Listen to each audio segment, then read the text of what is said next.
नाज़रीन ज़िक्र कयूं त सहाफ़िन ते दहशतगर्दी तहत कूड़ा केस दाख़िल करण खिलाफ़ सिंध जर्नलिस्ट काउंसिल पारां कराची प्रेस क्लब खां सिंध असेंबली ताईं एहतजाजी रैली कढी वई। हवाले सां असां सां वीडियो लिंक ते मौजूद आहे आवाज़ न्यूज़ रिपोर्टर कमल। जी कमल।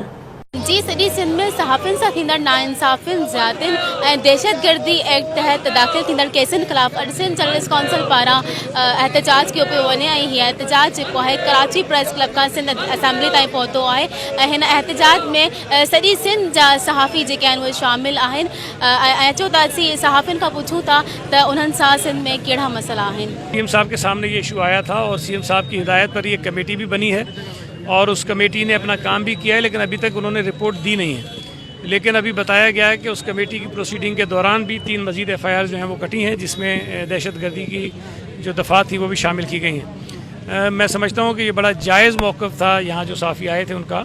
हम ये समझते हैं कि सहाफ़ियों पे ATA के कानून लागू करना निहायत बड़ा जुल्म है, इसको फौरी तौर पे बंद किया जाए। ये मेरा मुतालबा IG पुलिस से है, मेरा होम सेक्रेटरी से है, होम मिनिस्टर से है और मैं असेंबली में हम पहले भी बात कर चुके हैं, आइंदा भी बात करते रहेंगे। हम आपके साथ भी खड़े हैं। सहाफत पर एक कारी वार करने की कोशिश की जा रही है, सच की आवाज को दबाने की कोशिश की जा रही है और मुझे जो बातें पता चली और जो हम लोगों ने आपके बारे में तमाम मालूमात की, उससे तो ये लग रहा है कि जो सच बोलना चाह रहा है, जो ऐसे लोगों की उन क्रिमिनल एक्टिविटीज को बाहर लेकर आ रहा है और सच बता रहा है, उस सहाफ़ी के ऊपर सबसे ज्यादा जुल्म हो रहा है। असां हिते अख्तियार धणिन खे इहो ॿुधाइण आया आहियूं त सिंध जे मुख़्तलिफ़ ज़िलनि में सहाफ़िन खे हिसाइण लाइ पुलिस ऐं ताक़तवर माण्हुनि पारां गॾिजी करे दहशतगर्दी एक्ट तहत कूड़ा केस दाख़िल कया वञनि पिया।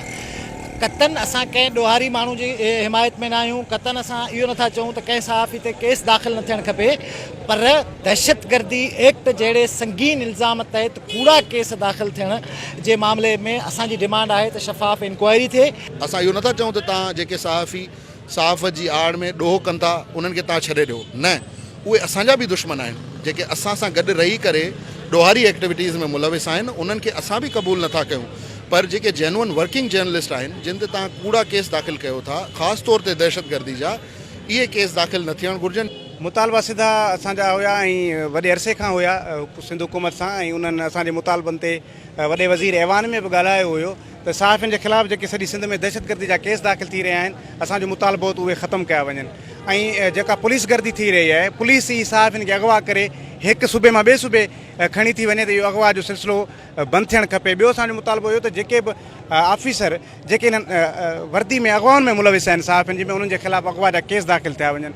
पुलिस खिलाफ़ जेको भी सहाफ़ी लिखे तो या ॻाल्हाए तो उनके या त अगवा कयो तो वञे या वरी उनके कूड़नि केसनि जी ज़द में आणे तो वञे। त इन सॼे जेको समूरो सिलसिलो आहे, इन में पुलिस जो मक़सदु इहो आहे त सहाफ़ी इन समूरी सिंध में जेका सूरतहाल आहे, जेका बदमनी आहे, उन खिलाफ़ न ॻाल्हाइनि। जी अवां ॿुधो, सिंध जा समूरा सहाफ़ी पुलिस जी नाइंसाफ़ियुनि, दहशतगर्दी जे केसनि, रियासती इदारनि ऐं वॾेरनि जे ज़ुल्मनि ख़िलाफ़ सभु हिकु आहिनि ऐं अॼु सिंध असेंबली जे मुख़्तलिफ़ पार्टियुनि जे अॻुवाणनि सहाफ़ियुनि खे यकीन ॾियारियो त उन्हनि जा समूरा मसइला हल कया वेंदा। कैमरामैन हमास सां गॾु कमल, आवाज़ न्यूज़, कराची।